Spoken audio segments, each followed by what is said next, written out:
lo que en el día de hoy vamos a estar escuchando de manera muy detallada, de un panel verdaderamente excepcional. Y hay que felicitar al Council of the Americas, ¿no?, por haber tenido la capacidad de congregar en el día de hoy a tan nutrida audiencia y pues a tan distinguidos panelistas, ¿no?, que nos han precedido y que nos seguirán después de este panel sobre las perspectivas económicas de México, vista desde la mirada de tres de los principales asesores económicos de los tres principales aspirantes a la presidencia de México. De verdad es un verdadero placer tenerlos acá en el día de hoy. Y rápidamente vamos a introducir al panelista y después les cuento un poco algo que ya Randy le ha platicado brevemente, un poco la dinámica del juego que tenemos preparado para el día de hoy. Comenzamos específicamente en el extremo de nuestra mesa con Emilio Lozoya. Emilio es el coordinador de Asuntos Internacionales del Partido Revolucionario Institucional, el PRI, desde el mes de enero de este año. Ha recibido muy recientemente el Joint Global Leadership Award por parte del World Economic Forum para el año 2012. Es de hecho el tercer mexicano en ser honrado con este galardón. Emilio, para todos los fines, estaremos llamándonos todos por los primeros nombres. Emilio tiene una maestría en Desarrollo Económico en la Universidad de Harvard, es abogado de la UNAM y también es economista en la ITAM. Es adicionalmente un inversionista en proyectos asiáticos en América Latina y es de hecho el fundador del Fondo de Inversiones JFH, que maneja un total de 1.500 millones de dólares en activos, ¿no? Emilio tiene adicionalmente una condición común para nuestros tres panelistas en el día de hoy. Yo creo que es una feliz coincidencia. Es la primera vez que participa activamente en una campaña presidencial. Y les preguntaremos en breve a Emilio, a Fernando y a Miguel por qué lo hacen. En segundo término, Fernando nos acompaña desde el norte del país, desde Monterrey. Es asesor de desarrollo económico de Andrés Manuel López Obrador y ha sido nominado por Andrés Manuel para ser pues el secretario de Desarrollo Económico en caso de que pues el voto popular así lo decida el 1 de julio de este año. Fernando ha sido presidente y es de hecho presidente del Consejo de Administración, director general, Chairman and CEO de Capcom Global, que es una empresa multinacional especializada en lo que son pues servicios de un sistema de escape para vehículos o motores de combustión interna. Una compañía que tiene operación y manufactura en 10 países y centros de investigación y desarrollo tecnológico en 4 naciones. Fernando tiene adicionalmente un MBA por la Universidad de Harvard, al igual que Emilio. Es la primera vez que participa pues, en una campaña presidencial. Y justamente, not last but not least, ¿no?, Miguel Seckley es asesor de políticas públicas de Josefina Vázquez Motas. Ha sido director del Instituto de Innovación Educativa del Tecnológico de Monterrey, acá en la Ciudad de México, y previamente a cumplir ese cargo fue también subsecretario de Educación Media en la Secretaría de Educación Pública de México. Emilio, muchísimas gracias por estar en el día de hoy. Gracias a los Les comentaba un poco de cómo va a ser la dinámica que vamos a estar teniendo en el día de hoy. Y la idea, nuestro objetivo es bastante práctico. Partamos de un análisis de cómo cada uno de estos tres asesores ve hoy en día la dinámica de la economía mexicana y cuáles las posibles soluciones que pensarían implementar a partir pues, del 1 de diciembre de este año. Para este fin, vamos a hacer algo muy sencillo y vamos a tener a Elena, a Lenka y a Diana, tres de nuestros asistentes que están en el piso en el día de hoy y van a estar tomando preguntas de su parte. Y la gran función de esto es que ustedes realmente me ayuden a guiar a un diálogo que estoy seguro que va a ser muy enriquecedor, ¿no? Hagan esta conversación tanto ustedes como pues de Emilio, Fernando y de Miguel. Gracias nuevamente a la secretaria. Comencemos, si les parece bien, para ofrecerles a la audiencia un poco la visión que están teniendo ustedes sobre la economía mexicana. Partamos de lo general a lo particular, si les parece bien. Comencemos contigo, Emilio. ¿Cuál es el diagnóstico que haces tú en lo particular y el PRI en lo general sobre lo que está sucediendo hoy en día con la segunda mayor economía de América Latina? Muchas gracias, José Enrique. Primero que nada, agradecerle al Council of the Americas, a mi amiga Susan Seagal y a todos los organizadores por esta invitación. También agradecerle a mis amigos panelistas, con quien me da mucho gusto compartir esta mañana el panel. Y bueno, yo creo que este evento llega en un buen momento, no solo por el tema de las elecciones, sino yo creo que hay que pensar en lo que México tiene que hacer en el contexto del G20 y lo que se viene con una nueva administración, ¿no? En ese sentido, partiendo de lo general, me gustaría compartirles un poco cómo vemos nosotros lo que se viene, más allá de las elecciones, el tipo de economía al que nos enfrentaríamos, primero en el contexto global, y luego podemos pasar a los temas más de México. Rápidamente, el consenso de mercado y nuestros propios análisis nos llevan a pensar que el mundo va a tener un crecimiento promedio del 3.5% en el 2012. Vemos de una forma positiva cómo están reaccionando los bancos centrales en el mundo, proveyendo de liquidez a los mercados para tratar de disminuir los riesgos financieros, en particular en Europa, en Japón y en Inglaterra. También creemos que el manejo de política monetaria es prudente en Estados Unidos, y es importante pues, que haya un oxígeno para las empresas, porque todavía los riesgos son latentes. En lo que se refiere a Estados Unidos, un mercado que, como todos ustedes saben, es de gran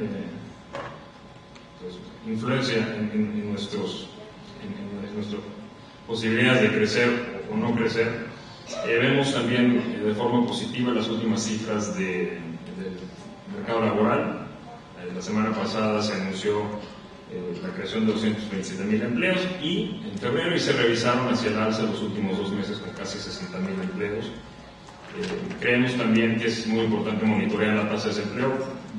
Sin duda va a ser algo que determine o que tenga una gran influencia en las elecciones en Estados Unidos, y vemos por ahí un poquito arriba del 2% de crecimiento en 2012 en Estados Unidos. El gran riesgo sigue siendo el tema de casas, de la construcción de casas, de las hipotecas, sigue siendo un factor de peso negativo en la recuperación norteamericana. El resto del mundo desarrollado, Japón, crecimiento cercano al 1%, Europa igual, Canadá poco arriba del 2%, y donde vienen las buenas noticias, y a lo que me gustaría pasar después, que son los mercados emergentes, incluyendo México, pues bueno, tenemos un crecimiento estimado de China poco arriba del 8%, que es bajo a comparación de los últimos años, India arriba del 7%, y los países del sudeste asiático entre 3,5% y 5%. ¿Dónde está México parado en este escenario? El consenso de mercado, por no citar las cifras de la Secretaría de Hacienda, al entrar ahí en polémicas, un consenso de mercado estima un crecimiento un poquito arriba del 3%, es decir, por debajo o cerca del crecimiento económico mundial, lo cual, en mi opinión, pues no son buenas noticias y tenemos que aspirar a más. En términos del manejo de las políticas monetarias y fiscales, me parece que se ha venido haciendo un manejo prudente y bueno, en ese sentido, pues también los riesgos son relativamente limitados hacia la baja. El sector externo se ha venido comportando de una manera razonablemente buena, lo que un indicador, por ejemplo, de confianza de los inversionistas extranjeros en México son buenas señales. Han seguido comprando bonos del gobierno mexicano en una forma consistente y han seguido acumulando, y en general pues yo creo que también el tema del peso le ha dado un buen oxígeno, cierta cantidad de oxígeno al sector exportador convencional, ¿no? Yo pararía ahí un poco para dar el contexto que vemos al cual nos enfrentaríamos antes de entrar, me imagino, las preguntas al tema de México. Muchas gracias. Fernando, ¿cuál es la evolución que tienen ustedes sobre lo que está sucediendo en la economía mexicana? Buenos días a todos. Como ustedes saben, ya me presentó José Enrique. Yo soy un empresario, tengo 40 años de empresario después de haber trabajado en empresas grandes mexicanas y me salí de profesionista para establecer mis propias empresas. Y ahora hemos logrado establecer una empresa multinacional mexicana, familiar, en donde, como se dice ahí, estamos trabajando, manufacturando en 10 países del mundo. Próximamente estableceremos plantas en Brasil, en Rusia y en otros países. Y eso me permite ver, comparar y analizar la situación económica y la situación de los negocios en diferentes países, desde el piso de la empresa, desde los estados financieros, desde los flujos de efectivo, desde las decisiones de inversión, desde los análisis de las TIRES, ¿verdad? Porque nosotros no somos una empresa típica, somos una empresa que, como dijo aquí el panelista anterior, adoptamos las tecnologías de la web 2.0 y tenemos una wiki organización, ¿verdad? Eliminamos todo el grupo corporativo y trabajamos con grupos colaborativos para desarrollar un modelo único de negocios en la industria. Estoy aquí porque estoy muy preocupado por lo que pasa en nuestro país. Yo no quisiera hacer, digamos, que desbarate aquí la piñata y la fiesta, pero definitivamente nuestro país tiene ya muchos años de estar estancado en su crecimiento y eso ha generado problemas muy graves en la parte social, en la parte de seguridad y sobre todo en el nivel de pobreza. El nivel de pobreza que tiene este país es absolutamente inaceptable. Es moralmente inaceptable para cualquier persona responsable de cualquier religión y de cualquier moralidad. Y eso tiene que corregirse y tiene que corregirse ya. Y entonces, para lograrlo, necesitamos un cambio estratégico fundamental que no está siendo ofrecido por las diferentes corrientes políticas, salvo una, en la cual estamos ayudando. ¿Cómo estamos ayudando? Estamos ayudando proponiendo un cambio estratégico nuevo, con orden, que le dé un gran empujón a la inversión privada, que esa es el catalizador del crecimiento. Cambiar la dinámica de estancamiento generalizado a una dinámica de crecimiento que nos permita bajar la nivel de pobreza de 57 millones de pobres, bajar 20 millones de desempleados y subempleados que hay en el país y 13 millones, eliminar 13 millones en la pobreza extrema. Eso es la razón por la cual yo estoy aquí y pensamos que el problema de México no son, con todo respeto, lo que se llamaría el binding constraint de esta economía, no son las reformas estructurales, no es la privatización de Pemex, no es la reforma laboral. El problema de este país es una gran diferencia de precios internos generada por la existencia y el abuso de monopolios públicos que han sido usados para extraer rentas para financiar un gasto público desbocado y por la existencia de muchos monopolios privados que han sido creados con las privatizaciones principalmente, pero no solamente se crearon con las privatizaciones, sino que se han fortalecido y se les ha dado cada vez más poder. Hay que terminar con esa diferencial de precios internos que aumenta mucho los costos de las empresas liberalizadas y que hace inviables muchísimos sectores de la economía. Gracias, Fernando. Ya puesto sobre la mesa varios puntos que sin lugar a dudas vamos a estar tomando en breve. Vamos a darle la oportunidad a Miguel para que nos cuente un poco, ustedes desde la bancada del PAN, específicamente desde la esquina del secretario José Luis Cortázar, ¿cuál es el análisis que están haciendo? ¿Cuáles son los problemas fundamentales que están afectando a la economía mexicana en estos instantes? ¿Qué tal? Muy buenos días. Muchas gracias por la invitación. Me da mucho gusto poder estar aquí, ver además gente que respeto mucho, varios amigos también por aquí y sobre todo me da mucho gusto compartir este panel con Fernando y Emilio porque creo que realmente cuando vemos lo que se ha transmitido sobre todo en los medios de comunicación sobre los diagnósticos del país, no se ven grandes diferencias. Creo que la gran diferencia está en qué hacer y cómo hacerlo, cómo lograrlo. Y en términos del diagnóstico, creo que es importante no perder de vista un elemento fundamental que generalmente en las economías que logran una estabilidad como lo que ha logrado México, muchas veces se da por sentado y se pierde de vista como en su importancia y en la prioridad que hay que darle. El simple hecho de que hoy estemos en México teniendo la reunión del G20, además por iniciativa del Fondo Monetario Internacional, quien estuvo en disposición de que fuera en México, porque a México se le está viendo fuera del país como un modelo en términos del manejo macroeconómico, creo que eso es ya en sí mismo muy importante.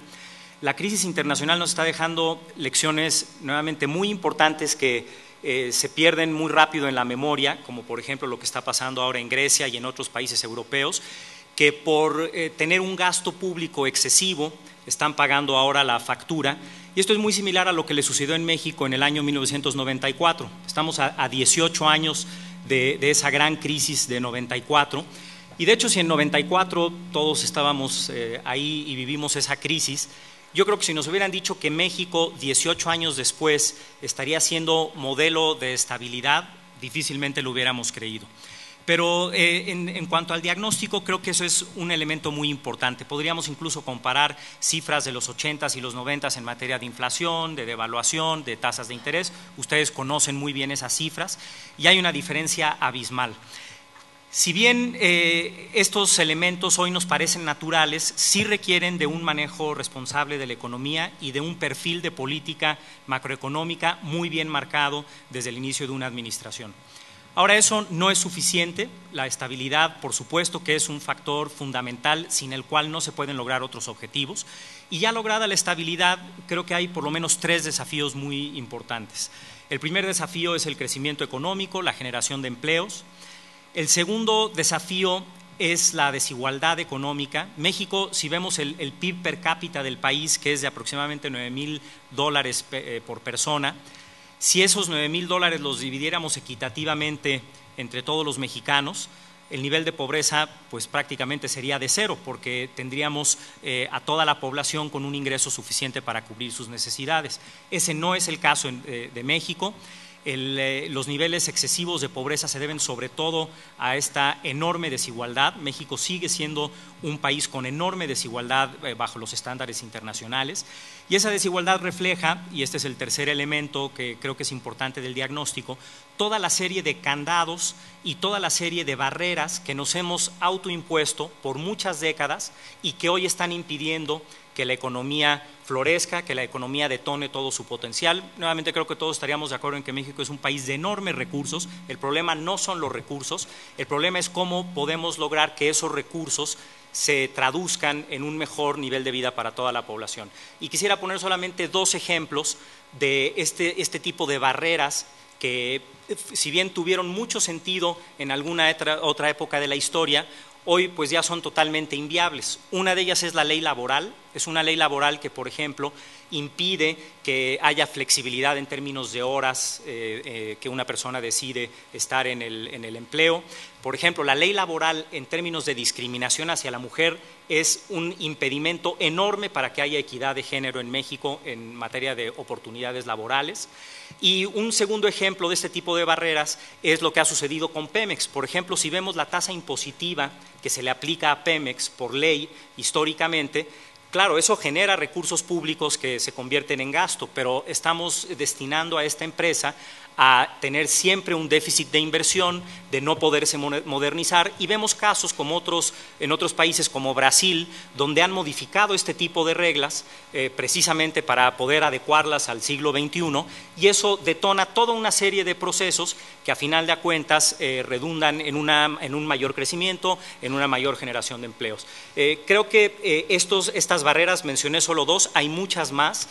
Yo ahí con Fernando, que lo admiro mucho y tenemos una muy buena relación, yo ahí no coincido con el planteamiento de que las reformas son un tema menor, porque sí, a mi juicio, sí están implicando un retroceso en lo que muchos países hoy sí están logrando resolver y teniendo un desempeño económico mucho más positivo. Wow. Ya tenemos el escenario aquí servido, ¿correcto? ¿No? Así que, sin lugar a dudas, nos vamos a enterar de primera mano, y yo creo que esto es una de las grandes bondades, y nuevamente gracias al Council of the Americas por este evento, enterarnos de primera mano qué piensa cada uno de estos individuos que tenemos en el día de hoy acompañándonos, honrándonos en esta mesa. Emilio, vuelvo contigo. Tú mencionabas, por ejemplo, que en el caso de Estados Unidos el factor de desempleo va a ser un gran determinante, un factor muy importante en cuanto a lo que sería esculpir el resultado de las elecciones presidenciales en noviembre. ¿Piensas lo mismo en el caso de México? México inició el sexenio con una inflación de 3.6% en el diciembre del 2006, subió hasta casi 7% prácticamente en septiembre del 2009, y la vemos ahora el desempleo a una tasa de 4.5, 4.6%. ¿Cuán importante es el desempleo y el tratamiento de la pobreza en las soluciones que ustedes están visualizando para México? Bueno, sí, sin duda que lo que le hace falta a este país son empleos, y no solo más, sino mejor pagados, ¿no? Y también espero que esto sea y estoy seguro que va a ser un determinante del desenlace de esta elección, ¿no? Si vemos del 2000, para ponerle fechas más concretas de cuando comenzó la alternancia política en este país en el año 2000 a la fecha, la tasa de desempleo se ha duplicado y el número de desempleados se ha casi triplicado.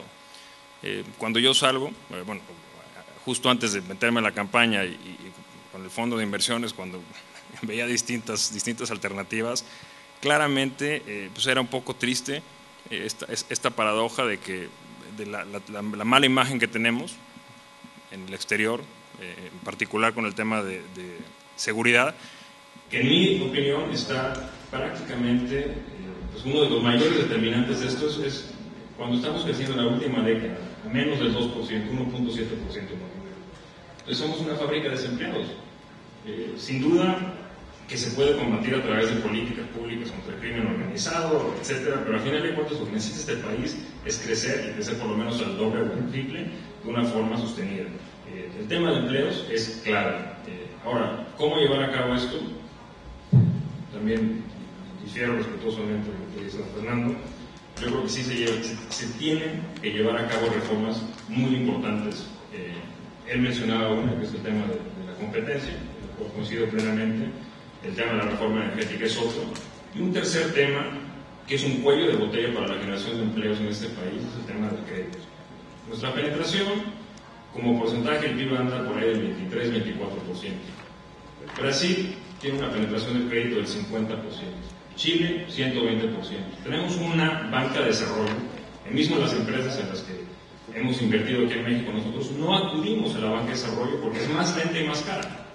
Entonces, aquí se requiere un empuje fundamental para que las empresas puedan crecer, puedan invertir, puedan generar el empleo necesario. Ahora, otro tema, el tema que mencionaba de los pobres. Los últimos 11, 12 años, este país ha producido 12 millones de pobres. Coincido también plenamente con Fernando, es un tema verdaderamente grave que se liga al tema de la inseguridad. Ahora, para pasar al tema más propositivo, ¿qué hacer? Pues ahí están las reformas. No puedo ser muy específico por el tema de la famosa veda electoral, pero sin duda, y ahí también coincido con Miguel, este país requiere de un gobierno eficaz, de un gobierno que lleve a cabo las reformas, las implemente, tenga el capital político y el manejo político para transitar no solo con el Congreso, sino colaborar con la sociedad civil y en particular con una audiencia como esta. Son principalmente empresarios, asumo, financieros. Tienen que ser ellos parte de la solución. En ese sentido, espero que el siguiente presidente de la República cuente con un gran capital político y que tenga un liderazgo distinto a lo que hemos visto en las últimas administraciones, ¿no? Un liderazgo al cual respeto actualmente. Pues, primero que nada soy mexicano, sin embargo creo que este país requiere de un empuje mucho mayor, no solo del gobierno, también yo creo que todos tenemos que poner otra camiseta, la sociedad civil y el empresariado, para darle la vuelta a una situación, en mi opinión, como inversionista internacional antes de participar aquí, una situación que yo veo crítica. Crítica. Fernando, tú mencionabas en tus comentarios iniciales que la pobreza es moralmente inaceptable en México. México en particular. Semanas atrás, Andrés Manuel López Obrador presentó el Saltillo, un programa económico que contiene una serie de 6 puntos, si no me equivoco, ¿no?, sobre cómo enfrentar crecimiento, pobreza, desempleo. De estos 6 puntos, ¿cuál dirías tú que es la piedra para cambiar la dinámica que hoy en día se está viviendo en el país y comenzar a dejar de que México sea esta fábrica de desempleo que ha mencionado Emilio? Nosotros, la teoría de desarrollo económico te dice busca los binding constraints. Los binding constraints los puedes buscar de 2 maneras: en las listas del Banco Mundial, del Fondo Monetario Internacional o de los teóricos. Pero los teóricos y el Banco Mundial y el Fondo Monetario Internacional, sobre todo los buenos teóricos, te dicen busca y habla con los empresarios, pregúntales qué es lo que les falta para invertir. Yo tengo plantas en 10 países. En Monterrey y en México, en Monterrey ya pasaron de 30 años que no hay una huelga. No hay ningún estudio serio que diga que cambiando las leyes laborales va a haber más empleos. Aunque yo sé que es una idea generalizada, tenemos 25 años escuchando eso, ¿verdad? Y todo el mundo lo creemos, pero no es cierto. También tenemos que tener en cuenta otra cosa. Para hacer unas reformas laborales, además del Congreso, necesitamos contar con los obreros. A los obreros les hemos tumbado casi el 65% del poder de compra en este país. Estos son los más baratos del mundo y los más eficientes y los mejores. Es verdaderamente, digo, no sé qué decir, ilógico, ¿verdad?, estar planteando una reforma laboral cuando los problemas laborales en Europa son de una manera, cuando en China es un problema mayor que México, cuando la India es mayor que México, cuando Estados Unidos es mayor que México. Nosotros, ¿qué proponemos? Nosotros proponemos, para reducir el desempleo, que este país necesita aumentar 16% la inversión. De la inversión total, el 80% es inversión privada, 20% es inversión pública. Del 100%, 5% es inversión extranjera y 5% de las grandes empresas, y el 70% es de pequeñas y medianas empresas. 6 millones de empresarios hay en este país, aunque no lo crean. Para aumentar la inversión al 16% necesitamos darle un gran empujón al rendimiento de la inversión. Y en este aspecto, el programa que nosotros proponemos, hecho por empresarios y hecho también por economistas, pero no nada más por economistas, es muy amigable a la inversión privada y a la inversión total. No promovemos para nada perder un equilibrio macroeconómico. No proponemos gastar dinero y incurrir en déficit. Proponemos un nuevo equilibrio macroeconómico que no se base en energía cara, en un Estado caro que cada vez gasta más, en un aumento continuo de impuestos, en reformas fiscales permanentes, ¿verdad?, y en un continuo aumentar los costos de las empresas. Si ustedes están sentados aquí y son inversionistas como yo, y están pensando que va a haber una reforma fiscal que les va a aumentar 2 o 3 puntos más porcentuales al gobierno federal, saldrían corriendo por esta puerta y buscarían países donde les dijeran: no, nosotros vamos a bajar los impuestos y vamos a aumentar la eficiencia del gobierno. Eso es lo que estamos diciendo nosotros. Fernando, cuando tú hablas de un aumento de las inversiones del 16%, ¿estás hablando en el sexenio? No, anual. Un aumento de la inversión anual del 16% para tener un crecimiento del 6% del PIB, para generar 1.200.000 empleos anuales, 7 millones de empleos en el sexenio, aumentar el salario más o menos en un 30% por demanda de empleos y por eficiencia que traería la nueva inversión. Con eso reduciríamos en 13 a 14 millones de personas la pobreza y eliminaríamos la pobreza extrema. Eso es lo que estamos. Miguel, ustedes en la bancada del PAN batallaron en varias oportunidades para tratar de lograr, ¿no?, de la mano del secretario del Trabajo, Lozano, una reforma laboral que no fructificó en la mano del Congreso. Si escuchamos un poco a Fernando parece descartable la idea de que efectivamente en México pase por una reforma laboral para estimular ese mercado. ¿Coincide con esto? ¿Piensa que la reforma laboral debería ser una piedra angular del próximo gobierno? Sí. Sí, bueno, en cuanto a este punto específico, sí, porque las reglas, lo que hacen las leyes, a final de cuentas, es establecer las reglas del juego de una sociedad. Las reglas del juego en materia laboral y en otras también se hicieron a mediados del siglo pasado o a principios en el primer tercio del siglo pasado y eran totalmente relevantes, eran importantes, adecuadas para esa realidad. Hoy en el siglo XXI estamos en un país totalmente distinto al de hace 80 años y se requiere cambiar esas reglas del juego simplemente porque son totalmente obsoletas en muchos sentidos. Voy a dar un ejemplo muy concreto de la importancia de la ley laboral, no en sus aspectos de empleabilidad en el sector productivo, sino en otro que se discute muy poco, pero creo que les da idea de la obsolescencia de este tipo de reglas del juego. La ley laboral, entre otros, incluye que los sindicatos, y en particular el Sindicato Nacional de los Trabajadores de la Educación, tiene la facultad marcada en esa ley de definir a quién se contrata como maestro en México. Tiene incluso una cuota el sindicato por ley para que sea el sindicato quien defina quién debe de ser maestro en México o no y asignarle una plaza. Probablemente eso era adecuado en un México en donde urgía ampliar la cobertura educativa, era otra realidad y probablemente para esa época era adecuado. Hoy en día es un enorme cuello de botella para el progreso del país en materia de crecimiento económico, porque uno de los factores clave para el crecimiento es la educación.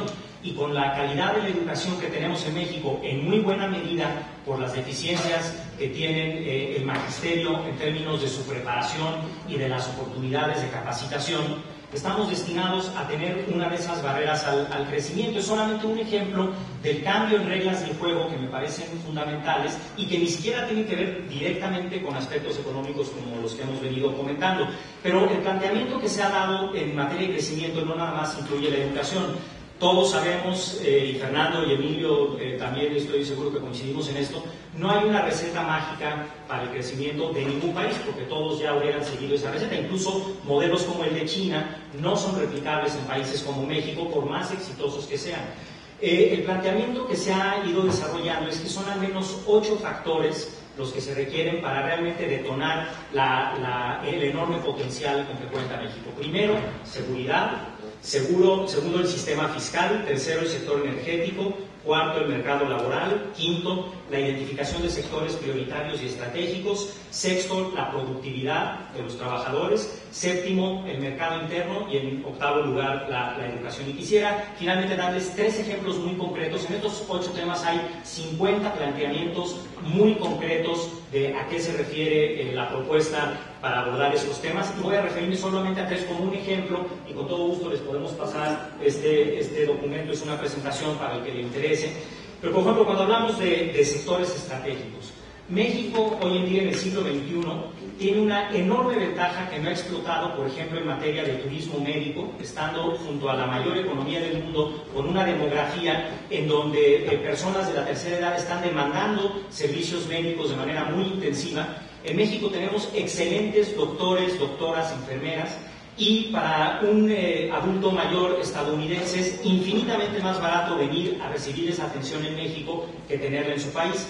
Ha habido algún desarrollo de este tipo de sectores, pero es totalmente insuficiente y es una enorme área de oportunidad. Otro similar es el turismo de residencia, también para adultos en retiro, que pueden encontrar en México una manera de vivir con una calidad de vida, con el mismo ingreso mucho mayor a la que tienen en su país y que dejan una enorme derrama económica si la sabemos aprovechar. Hay algunas experiencias exitosas, pero nuevamente es un sector con un enorme potencial. Y tercer ejemplo, en el campo energético.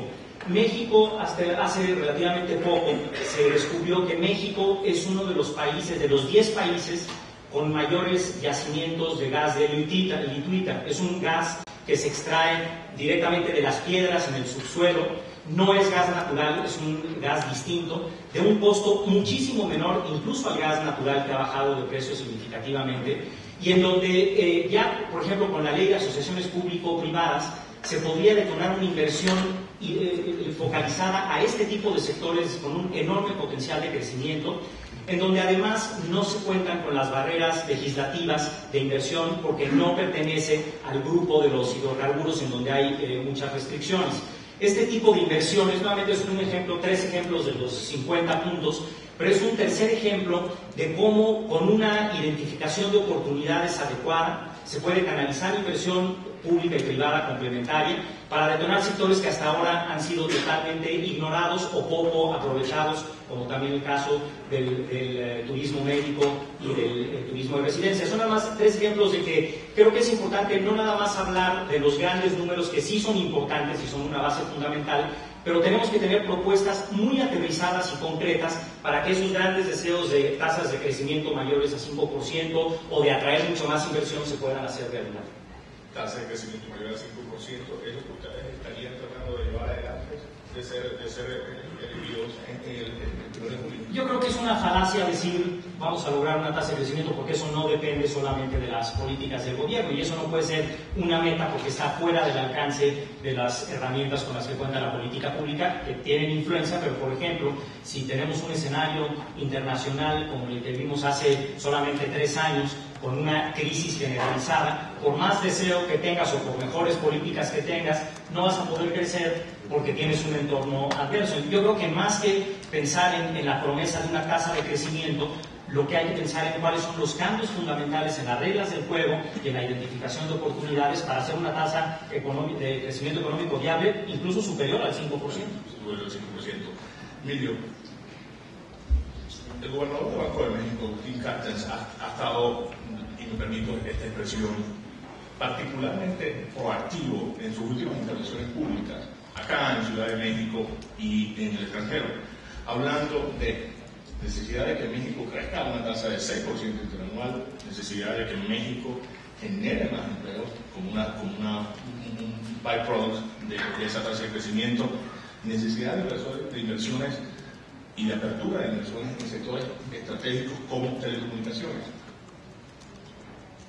Da la colación al gobernador del Banco de México por lo que representa para el país y siendo pues un individuo que es prácticamente sinónimo de la seriedad del Instituto Emisor Mexicano. En el caso del PRI, en el caso particular de los modelos económicos que ustedes están manejando, 6% es viable, dadas las actuales circunstancias económicas globales que están descrito previamente y particulares de México. ¿Es este un número que ustedes están manejando dentro del PRI como un objetivo alcanzable? Bueno, hablar de números y promesas al vacío, ¿no? Millones de empleos en particular, o sea, hay que ser cuidadoso. Yo en lo particular trato de ser prudente. Claro que hay que ponerse objetivos. Me parece que una tasa del 6% es algo que deberíamos de anhelar, por lo menos. En particular, con todos los activos que México tiene, a pesar de muchas de las deficiencias que sabemos, pero la realidad es que contamos con muchos activos, algunos de los cuales se han referido los otros panelistas. Lo que sí me parece un poco, hay que reflexionar es, bueno, cuando escucho a Miguel, y lo digo de una forma muy respetuosa, ¿no? Con más respeto mucho su carrera, digo, bueno, son excelentes. Algunos planes, yo creo que muy atinados. Pero ¿qué pasó? O sea, ¿por qué no se han realizado? Han tenido 12 años, en el caso del Partido de Acción Nacional, en el poder, y pues nada de esto poco de esto se ha materializado. Sin embargo, coincido con algunas partes de su diagnóstico, que hay que enfocarse en sectores en particular que tengan un gran impacto y que no hayamos explotado. Yo añadiría a esa lista que tú mencionas también, abrir el sector de telecomunicaciones. No es posible que sigamos con una penetración de banda ancha en México de los niveles que tenemos. Ese es un gran problema para el desarrollo de nuestro país. Fernando lo mencionaba, cómo lo ha aplicado a nuestras empresas. Nosotros lo hemos aplicado a nuestras empresas y bueno, en particular las tecnologías de la información tienen un cambio radical en la productividad de las empresas. Y si no contamos con la infraestructura básica, pues bueno, no vamos a avanzar. El tema de competencia que ya he mencionado, el tema de energía, coincido. El famoso shale gas, ¿no? Es un gas que podría ser a nuestra industria hipercompetitiva. Hoy en día la industria de México paga los precios más caros en el mundo y de la explotación de estos yacimientos podría darle un bajón a ese precio tremendo, dándole un impulso a nuestra industria muy importante. Yo quisiera, hablando de sectores estratégicos, añadir uno, que es el de bioenergéticos. Los estudios que se han realizado en México del potencial de la biomasa en algunas zonas del país es tremendo. Podríamos sustituir inclusive algunos aditivos que se utilizan para la gasolina en Pemex, que son cancerígenos, por cierto, uno que se llama MNTB, me lo topé en un proyecto que es increíble, uno de los pocos países en el mundo que le siguen poniendo un aditivo cancerígeno a la gasolina. Si eso lo sustituyéramos por etanol, por ejemplo, no solo generaríamos un empleo en el campo tremendo, estamos hablando de cientos de miles de empleos, sino que además pues, es una responsabilidad. Y finalmente, tratando de alinearme un poco con el tema principal de esa conferencia, que es México en el G20, nuestro país requiere un esfuerzo dedicado, y no me refiero a gasto, yo lo veo como una inversión, de tener una presencia internacional que nos diversifique de Estados Unidos.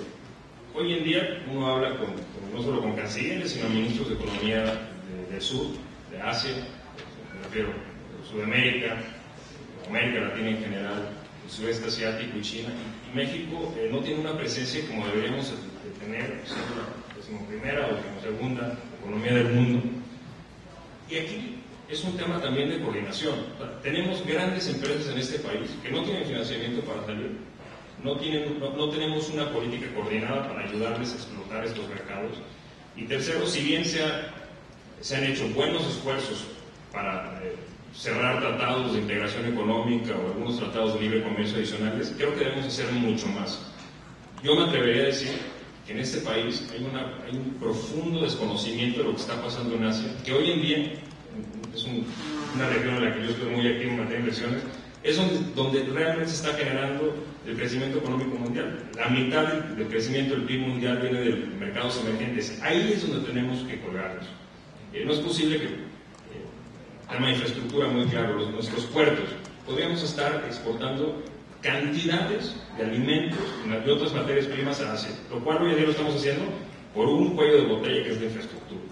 Ya vamos a volver a temas como eso, ¿no? Y la interacción de México en la economía global. Emilio, Fernando, ¿coincides con lo que ha hablado Miguel y Emilio en cuanto a sectores estratégicos en los cuales buscar mayor desarrollo, mayor inversión, turismo siendo la cuarta fuente de ingresos en dólares para México, el sector energético siempre, por supuesto, dentro de los top sectores de los cuales siempre se habla, pero poco se ejecuta en México? Mira, yo creo que hay que ver claro esto. Tenemos 30 años estancados. Esos 30 años son producto de políticas que se generaron principalmente con gobiernos del PRI y se continuaron con gobiernos del PAN. Ninguno de esos dos regímenes ha generado crecimiento económico, sino estancamiento, y ahorita estamos viendo esencialmente las mismas posiciones, pues un poquito diferenciadas en detalles. Si no sabemos a dónde vamos, pues ¿cómo vamos a llegar?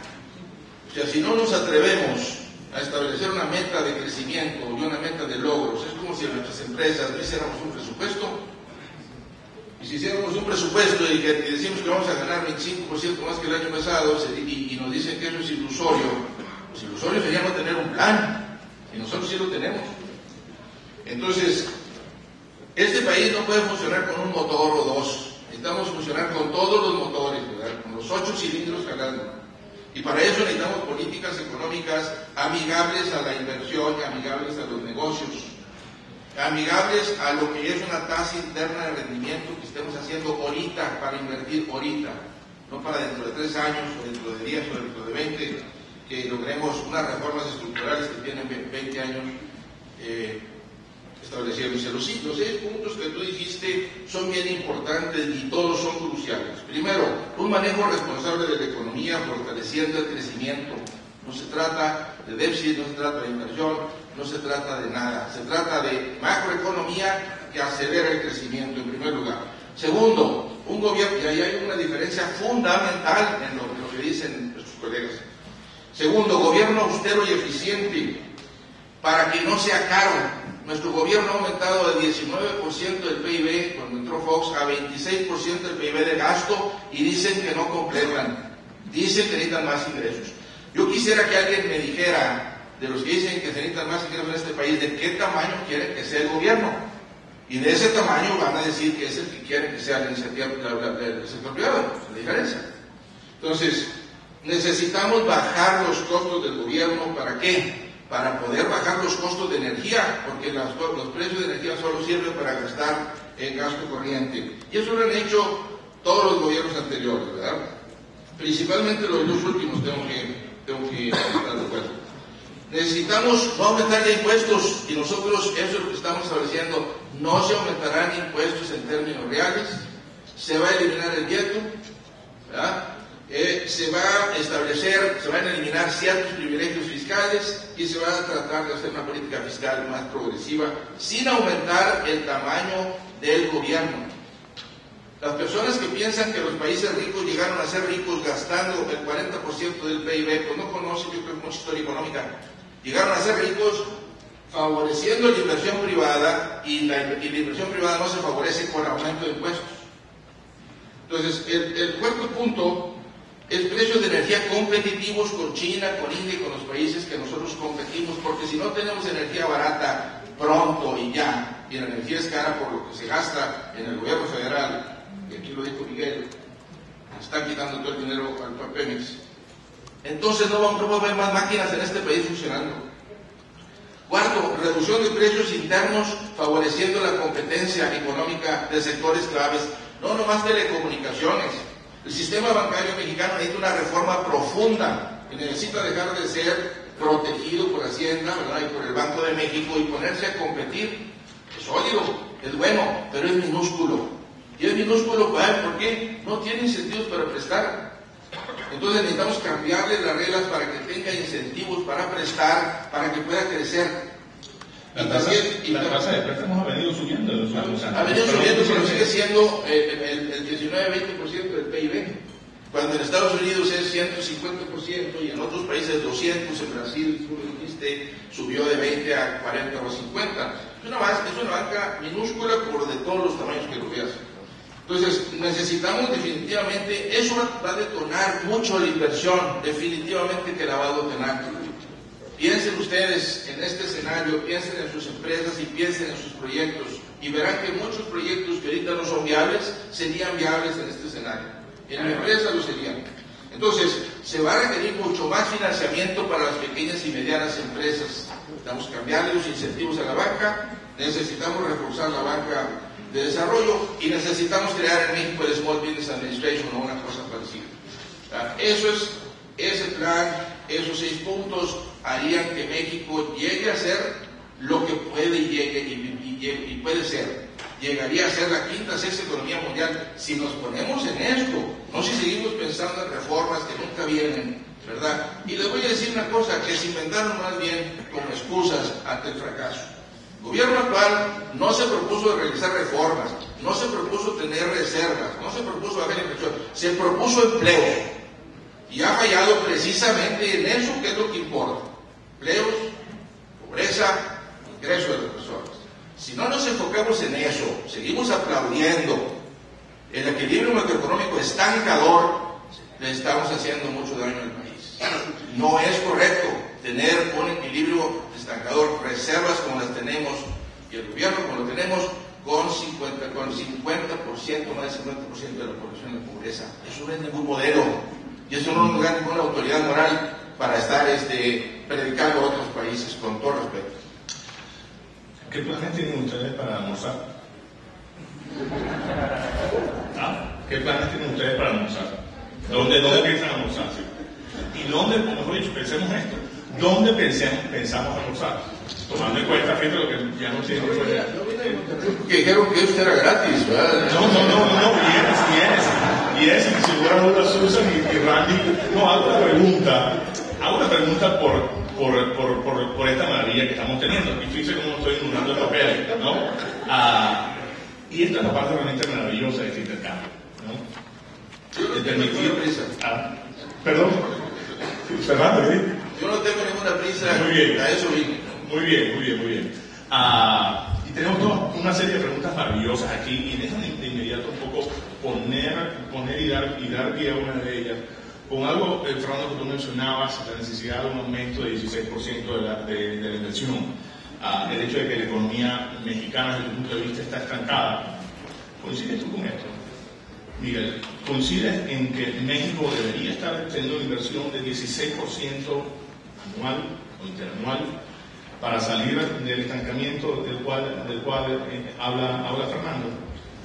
Yo creo que nuevamente es como hablar del crecimiento económico, en donde poner una meta o marcar una ruta es importante, pero donde poner un número preciso como objetivo, creo que puede ser un arma de dos filos. Primero, porque puede sobrepasar ese objetivo si se implementan las políticas correctas, pero segundo, porque ese tipo de variables no se pueden definir por decreto, y ese es el caso de la tasa de inversión. Por ejemplo, México en tasa de inversión extranjera directa ha crecido en 130, prácticamente al doble entre los 90s y el siglo XXI.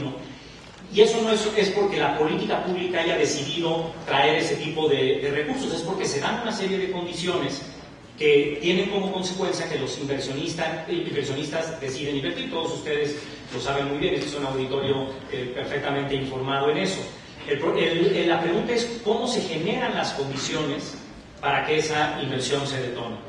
Y ahí es donde creo que es este tipo de encuentros y de diálogos es muy importante en México, porque primero creo que es fundamental que se tenga muy claro los problemas por los que atraviesa el país, y donde está la diferencia creo que es precisamente en cómo abordarlos, qué hacer. Y como dice el dicho mexicano, muchas veces el diablo está en los detalles de cómo se van a instrumentar ciertas políticas o qué líneas de acción tomar. Y yo volvería nuevamente allí a mencionar el tema de la reforma sin referirme a ninguna en particular, pero es difícil pensar que con las reglas del juego del siglo pasado, de mediados o de principios del siglo pasado, México va a poder seguir funcionando en el siglo XXI. Incluso en estos ocho temas que están en el documento que mencioné, del cual se derivan 50 líneas de acción, 52 líneas de acción, si identificáramos cuáles de ellos dependen de un cambio de reglas del juego, es decir, de una reforma a las leyes,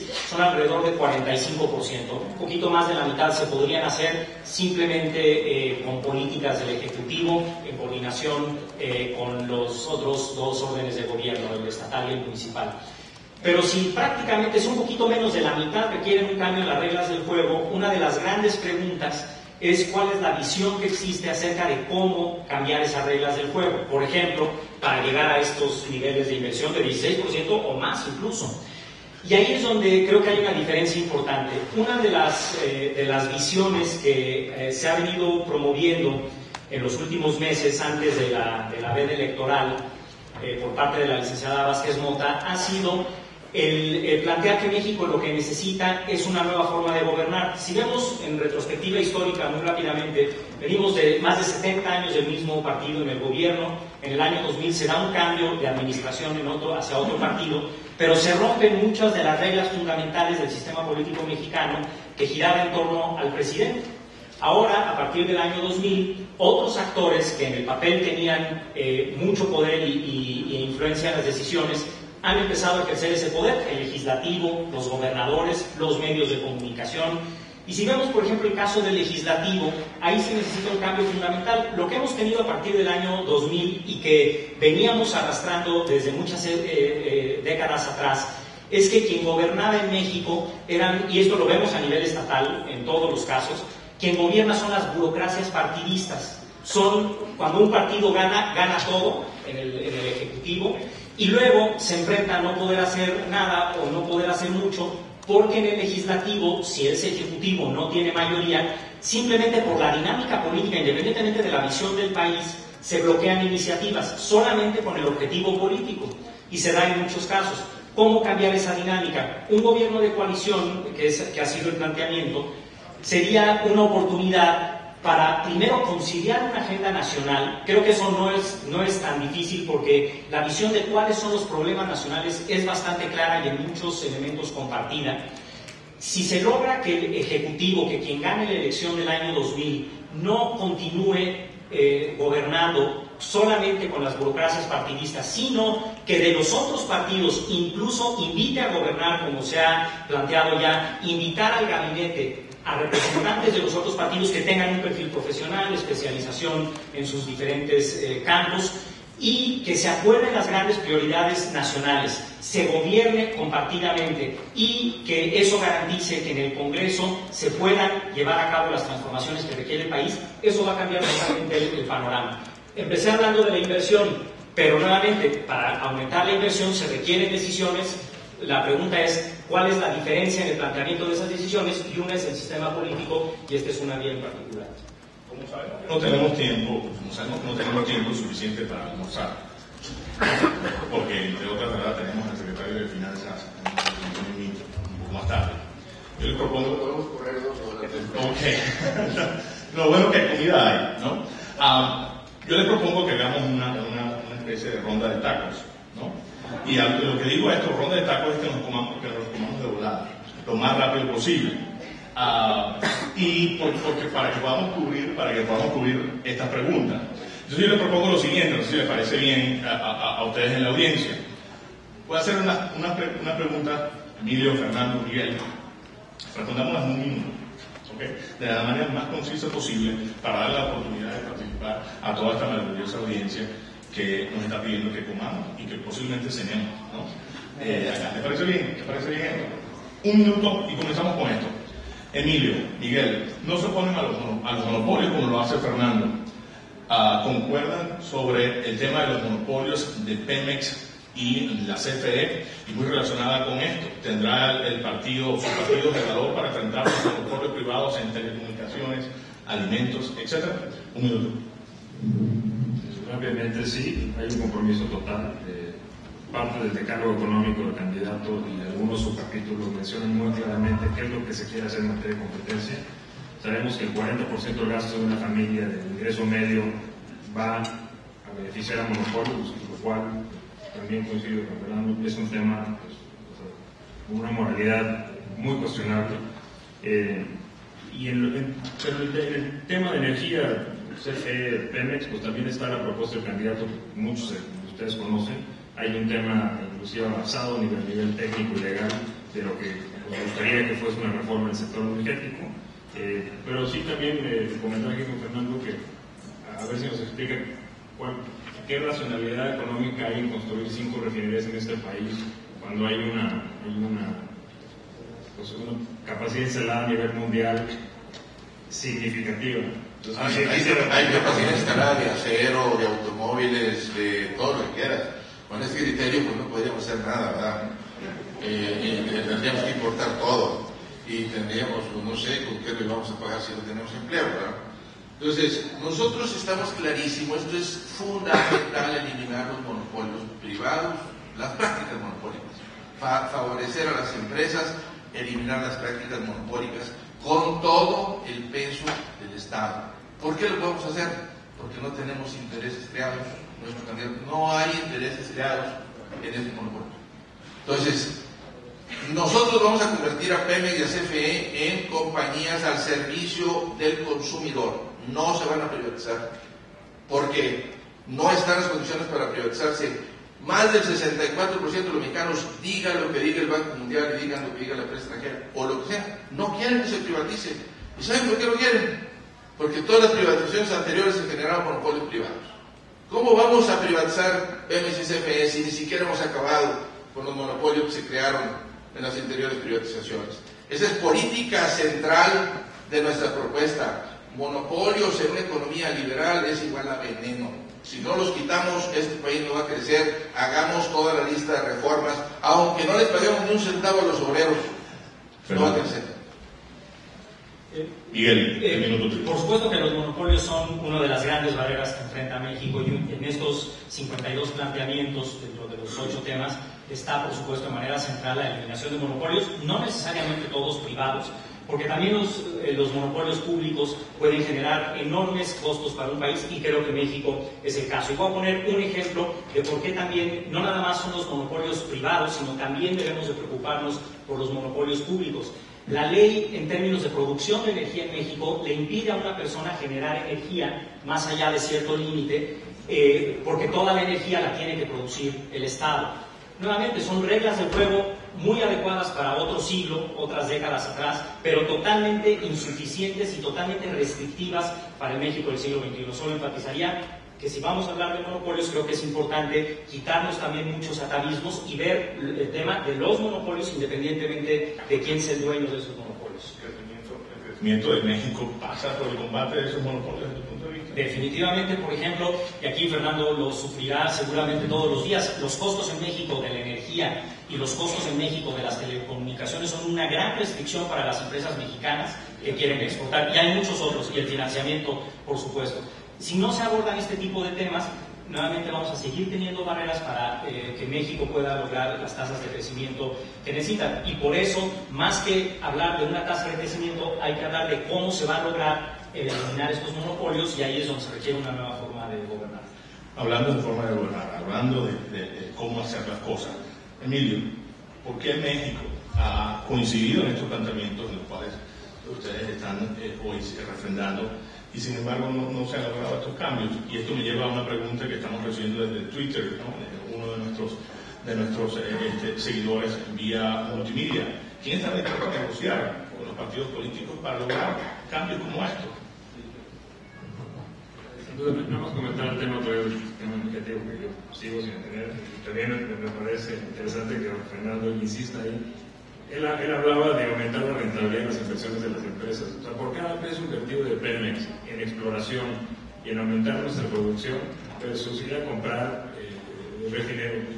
invertir en refinerías que tienen una rentabilidad muchísimo menor, eso sí me lo tiene que explicar don Fernando, ¿no?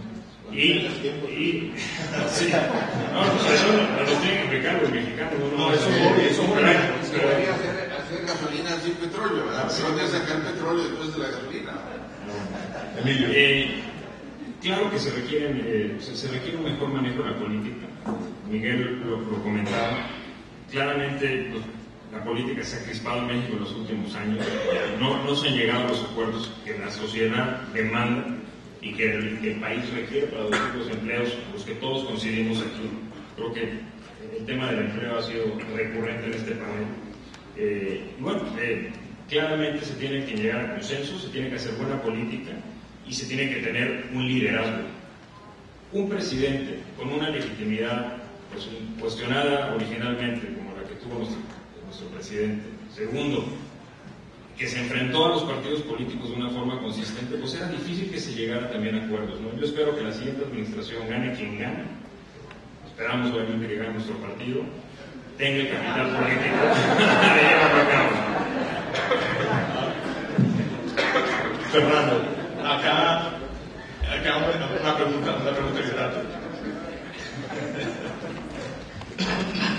Una pregunta que trato de condensar sobre el tema de la inversión privada. Porque desde el punto de vista, México ha sido incapaz hasta ahora de implementar políticas que llevan a una inversión privada interanual del 16% del cual habla, ¿no? ¿Cómo efectivamente hacer esto una realidad? Simplemente está haciendo la receta equivocada. Se está privilegiando al gobierno, sus ingresos, y no se está privilegiando el sector productivo. El gobierno federal, como digo, gastaba el 19% del PIB en 1999, ahorita gasta 26%. Eso implica casi 30-35% más de la tajada del pastel. Y son completamente insensibles, ¿verdad?, por la política y los dogmas que aplican, que vienen de hace 30 años, los partidos. En cuanto a las necesidades del sector productivo, ¿verdad?, protegen monopolios, protegen sectores, pero no protegen la inversión y el empleo. Prefieren aumentar impuestos, los aumentaron en medio de la crisis. Ningún país del mundo hizo eso, pero no les interesó, y por eso México fue el peor país de todo el mundo en caída. Se cayó 6.1%.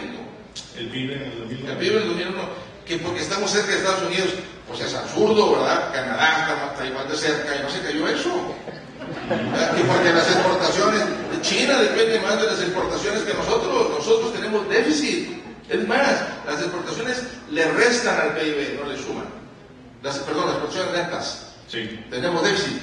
Entonces, son cuestiones absurdas. Aquí se cayó la economía porque el gobierno se asustó, porque privilegió el gasto público, porque restringió a los bancos, porque les ordenó no prestar, porque dejó de prestar el Infonavit y porque se cayó el consumo interno 9%.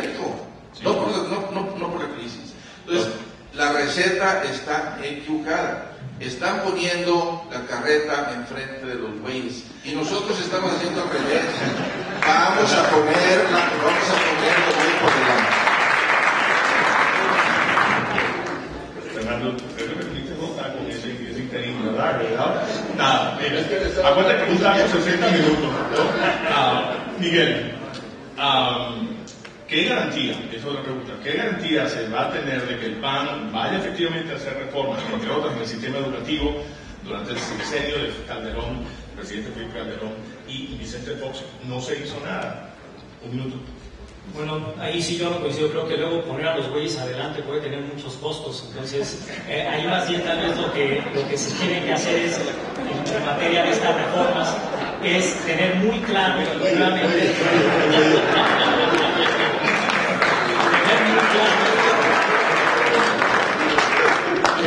tener muy claro cuáles son los sectores en donde precisamente por una falta de acuerdos políticos no se ha podido detonar ese crecimiento. Y vuelvo ahí a la propuesta del gobierno de coalición, que me parece que es una propuesta novedosa, que no se ha dado en México y que permitiría algo que creo que no hemos visto en nuestro país en la historia reciente, y es que realmente haya un proyecto de país, un proyecto de nación, no un proyecto de partidos, sino un proyecto de país, que independientemente de qué partido gana la presidencia, algunos grandes acuerdos se siguen. Tenemos ejemplos, por ejemplo, el caso de Chile es un país en donde se establecieron prioridades nacionales desde hace por lo menos 10 años, en donde esas prioridades han seguido independientemente del partido que ha ocupado la administración federal, porque son acuerdos nacionales, y se dio precisamente con una coalición de gobierno que ha podido trascender en términos de esos acuerdos a cambios presidenciales. Creo que México se merece ya un cambio de este tipo que haga viable un proyecto de largo plazo.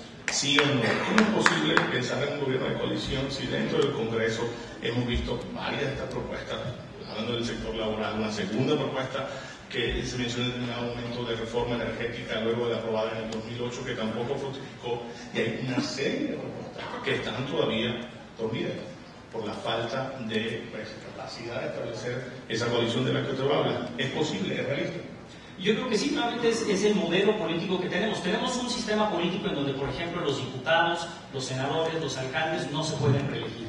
No importa que hagan el peor o el mejor trabajo del mundo, su labor no está al escrutinio público a, por ejemplo, darle una extensión a su mandato. Sí. Tenemos un sistema político en donde si hay la capacidad de bloquear acuerdos en el Congreso, no por el bien del país, sino por una política partidista, se pueden bloquear las iniciativas y los proyectos con mayor potencial de detonar el gran potencial que tiene el país, no por motivos de una diferencia fundamental, sino por una coyuntura política de corto plazo. Emilio, pregunta, 60 segundos. Veo que hay una gran afinidad entre los enfoques y propuestas del PRI y del PAN. La diferencia, según el PRI, es simplemente en operación política y eficiencia. ¿Qué evidencia hay de que el PRI podrá operar mejor en este mismo sistema de trabas estructurales donde el PAN ha operado? ¿Cómo generar esa cooperación necesaria en el Congreso, ese liderazgo del cual tú mencionabas previamente? Es muy fácil y hablo con evidencia, ¿no? El gobernador del Estado de México en su momento trabajó con una minoría en el Congreso. En la primera parte de su administración tuvo una minoría, y a pesar de eso, y aquí hay gente que lo conoce, el aumento en la inversión en infraestructura, en la cantidad de infraestructura que se logró, utilizando una ley que luego se convirtió en referente como la Asociación Público-Privada, se llevó. Ahí están, los resultados están, y bueno, su sucesor no gana con un 65% de votación. Ese es el legado para los ciudadanos. Yo creo que el candidato Enrique Peña lo demostró en su estado, y ahí están los resultados. Sí hago mucho énfasis en el tema de esta ley, la cual me da un beneplácito que se haya aprobado también a nivel federal, porque yo creo que muchas de las deficiencias que hemos conversado aquí en el panel en materia de provisión de servicios públicos a la población en general, ahí la iniciativa privada puede jugar un rol fundamental para, ahora sí que, reducir la brecha de la pobreza a través de una mucho mayor infraestructura, pero no solo en infraestructura carretera, sino en todos los servicios que hoy en día el Estado no tiene la capacidad de resolver. Vamos a ponerlo, Fernando, de la siguiente manera. ¿Cómo revertir, se lo puede decir de la manera más sucinta posible, cómo revertir la economía informal del país en la última década, de acuerdo al último censo del año 2010? ¿No? Creando empleos productivos, aumentando la inversión, demandando más empleo, más obreros en las fábricas, creando más oportunidades para los jóvenes.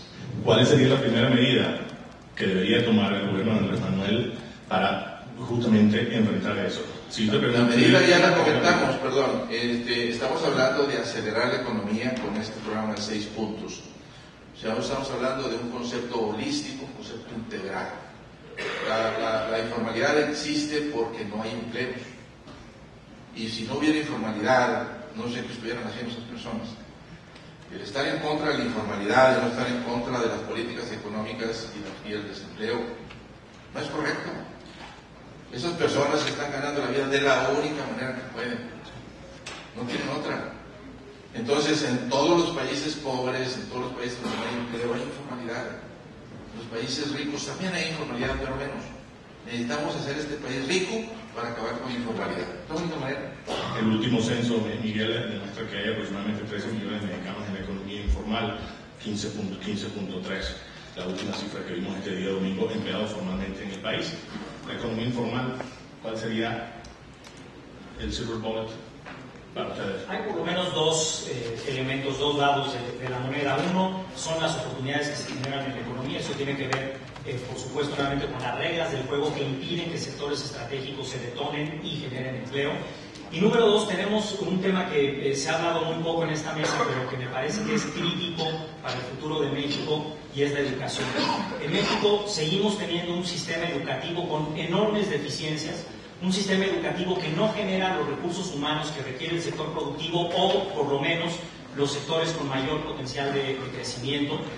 Y si no afrontamos este problema educativo y le damos la prioridad que se merece, estaremos destinados a sí generar oportunidades, pero no teniendo las personas con las herramientas para aprovecharlas. Este tema educativo es uno de los temas, es uno de los cuellos de botella más importantes para el crecimiento y para la informalidad, porque entre otras cosas, cuando una persona sale con una educación insuficiente o no terminada, no encuentra de las pocas oportunidades que se pueden generar en la economía, no son para ellos. Entonces estamos destinando con una mala educación a un enorme sector de la población a que incluso si se generaran las oportunidades de empleo formal, no pudieran acceder a ellas o accedieran solamente a las de menor remuneración por la enorme desventaja de la educación. Una pregunta común para ustedes. Y esta prácticamente sería la última o la penúltima, si podemos hacerlo lo más rápido posible. Emilio, iniciativa privada en Pemex, ¿hasta qué nivel lo ven ustedes?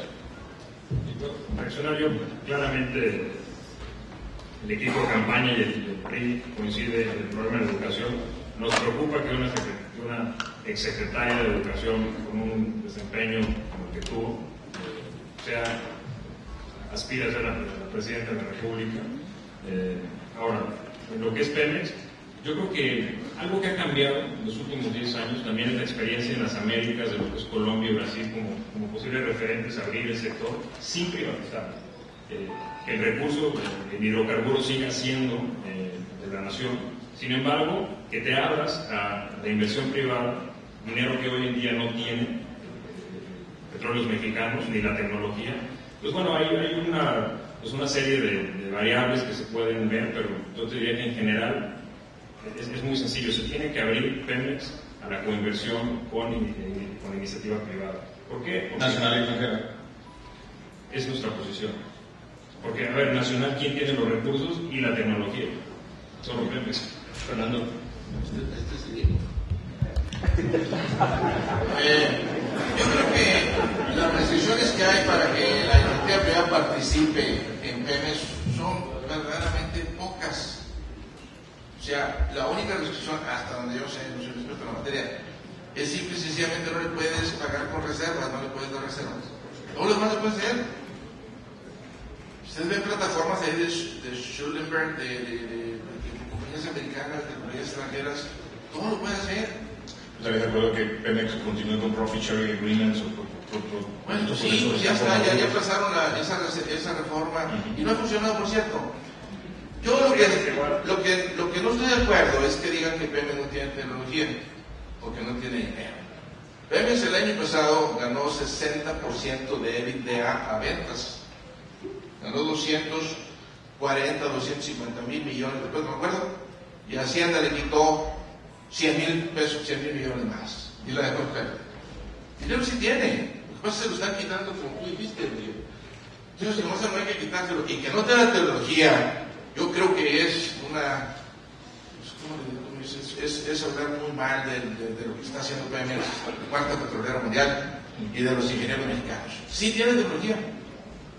Miguel. Yo creo que en materia de Pemex hay por lo menos 3 alternativas que se deberían de explorar a mucho más detalle y también explorar su viabilidad política. Número 1, mayor inversión privada, que creo que sí hay espacios todavía importantes de inversión privada en el sector energético y en particular en petróleo. Número 2, hay esquemas como los que ha hecho Brasil muy innovadores con Petrobras, en donde han bursatilizado una parte de la empresa para captar inversión, e incluso hay otro tercer modelo que es la ciudadanización real de los recursos naturales, y son los bonos ciudadanos, es decir, darles realmente a los ciudadanos una participación en la empresa para que puedan beneficiarse de su enorme potencial. Y quisiera finalmente nada más referirme también al tema de la educación, que sí me parece fundamental, y también expresar la preocupación de que precisamente una de las alternativas en esta elección venga de un estado con los peores resultados en educación. Por ejemplo, el Estado de México es el estado donde más creció el rezago educativo en los últimos 5 años. Es un estado donde en enlace la prueba de enlace de desempeño académico cayeron del lugar 11 al 29 en solo 5 años, en matemáticas, en español, y resultados pues muy lamentables en materia educativa, que sí nos preocupan, porque si eso se va a llevar a nivel nacional, este sector tan estratégico ya no va a ser una barrera, va a ser un enorme lastre que vamos a cargar sobre como país. Yo hago una propuesta rapidísima. Una propuesta rapidísima y nos excedemos ya, porque ya nos dieron que tenemos que llegar prácticamente en 10 segundos. Pero comprimamos esto y con una sola pregunta para cada uno de ellos. Cuando yo llegué a México en el 2009 había un comercial de televisión que a mí me tocó muchísimo, que terminaba con una frase que decía: ¿y tú qué le vas a regalar a México? Les hago esa pregunta a cada uno de ustedes. ¿Qué piensan regalarle a México? Y les pediría una sola medida, si llegasen efectivamente a desempeñar un cargo de importancia, de relevancia, sea cual sea, ¿no? En una presidencia, bien sea de Enrique, bien sea de Andrés o bien sea de Josefina. ¿Cuál sería ese regalo? Lo más breve posible, 1, 2 palabras. Yo creo que hay que regresarle al país, y no regalarle, hay que regresarle al país y a las familias las historias de éxito, las historias de construir un país a base de historias familiares, de éxito, de crecimiento, en base a la inversión, la educación, de oportunidades, una igualdad de oportunidades. Esos son los resultados a los que aspira el Partido Revolucionario Institucional. Yo quise inventar unos comerciales del Estado de México, de la Secretaría de Educación. No estaría mal que se revisaran los resultados de Andrés Manuel en el Distrito Federal.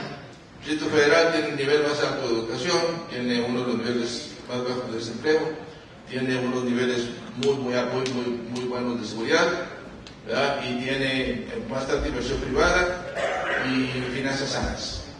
Entonces, pues solamente para dejar el tema ahí. ¿Sería tu regalo? Educación. Mi regalo es tiempo desinteresado, es tiempo con amor al país, es tiempo con el deseo de que este país prospere y sea lo que podemos ser. Tenemos todo para ser un gran país y lo vamos a hacer. Yo los invito a que piensen en estas propuestas seriamente, sin apasionamientos, sin fantasmas y sin dogmas, que van a ver que esta propuesta que nosotros hacemos es la mejor que hay. Miguel, tu regalo también. más bien lo que ha venido proponiendo en los meses antes de la veda electoral la candidata del PAN es una nueva forma de gobernar con un gobierno de coalición. Bueno, ya lo han escuchado a ustedes de viva voz y ha sido pues definitivamente un verdadero placer el tenerlos a todos ustedes acompañarnos en el día de hoy. Emilio, Fernando, Miguel, muchísimas gracias por haber compartido este tiempo y gracias a